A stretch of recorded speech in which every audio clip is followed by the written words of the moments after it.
রাজধানী ঢাকার ধুলো আর গাড়ির হর্নের কোলাহলের মাঝে দাঁড়িয়ে আছেন দুই বৃদ্ধ মানুষ।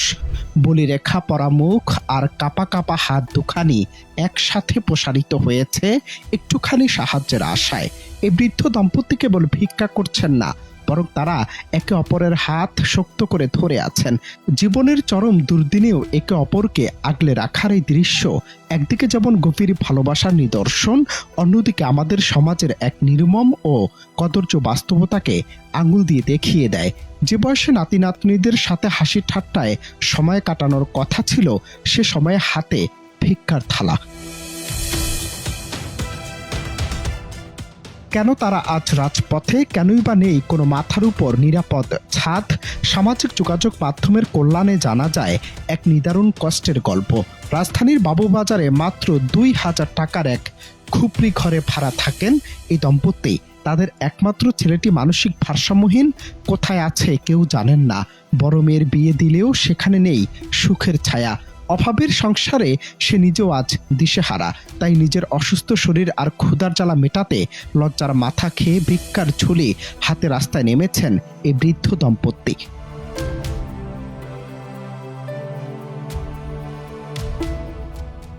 তাদের ভাগ্যের কি নির্মম পরিহাস! যে সন্তানদের মানুষ করতে জীবনের সবটুকু নিংড়ে দিয়েছেন, আজ সেই সন্তানদের ভিড়েও তারা ভীষণ একা।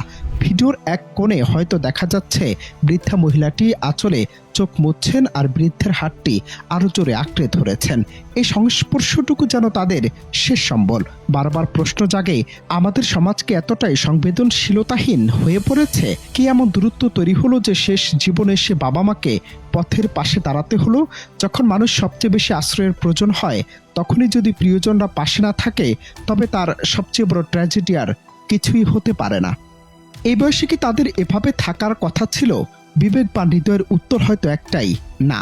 কিন্তু বাস্তবতা রুক্ষ জমিনে তারা আজও ব্রাত্য।